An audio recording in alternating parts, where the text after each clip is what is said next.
Esta fue la primera separación que hubo en todo el universo.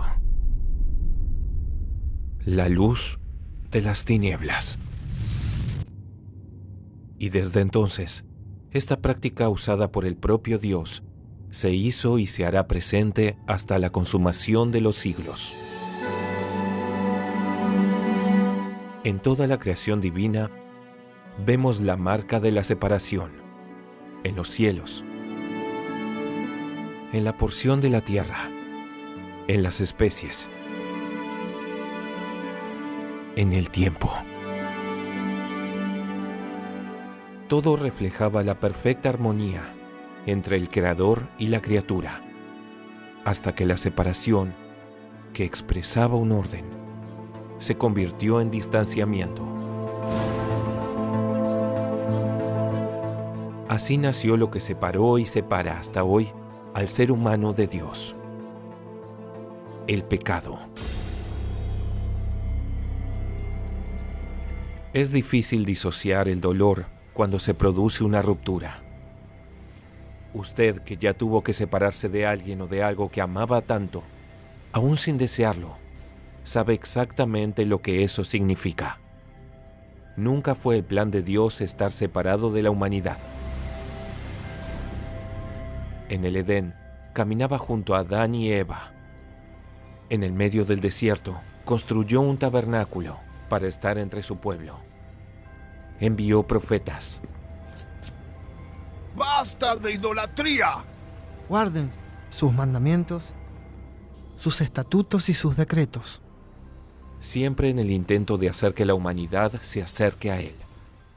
Hasta que finalmente envió a su propio Hijo.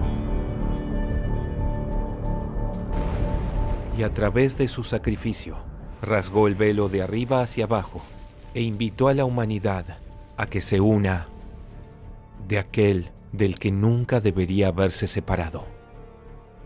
Pero a pesar de eso, la humanidad insiste en mantenerse distante del Salvador. No separan sus vidas del pecado y de la injusticia.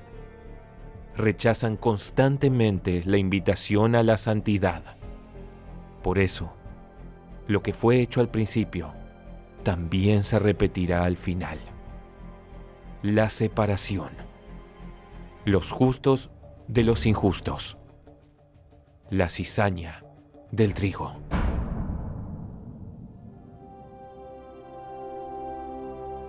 Observe esta plantación de trigo.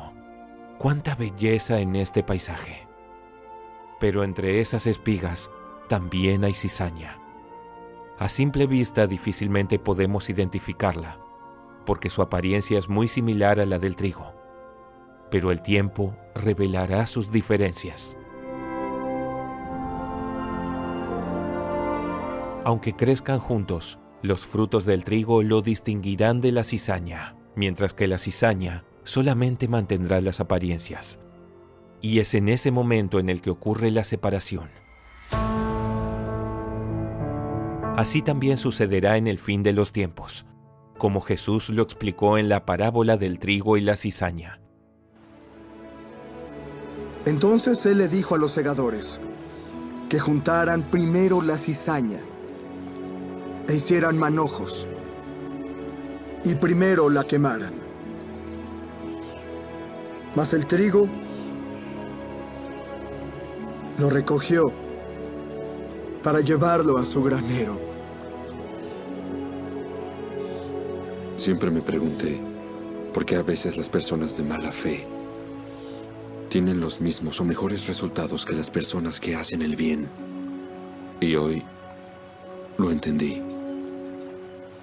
De acuerdo con la parábola, lo bueno y lo malo pueden parecer iguales durante un tiempo, pero al mismo tiempo se encarga de mostrar quién es quién. Cada día que pasa, el momento de esta cosecha se aproxima. Muchos están dentro de la iglesia, incluso aparentan ser personas de Dios, pero sus actitudes las mantienen fuera del reino de Dios. Muchos están yéndose al infierno, no porque Dios los esté mandando hacia allá, sino porque fueron ellos mismos los que eligieron vivir separados del Altísimo. Este será realmente el mayor dolor, pasarán la eternidad separados de Dios, en el tormento del lago de fuego y azufre, que jamás tendrá fin. Aproveche esta oportunidad. Reflexione, porque usted aún tiene tiempo de separarse de lo que lo ha separado de Dios, de derribar esa pared de separación y así contemplar la alegría de la certeza de la salvación antes de que llegue la cosecha. Pero vuestras iniquidades han hecho separación entre vosotros y vuestro Dios, y vuestros pecados le han hecho esconder su rostro de vosotros, para no escucharos. Isaías 59:2.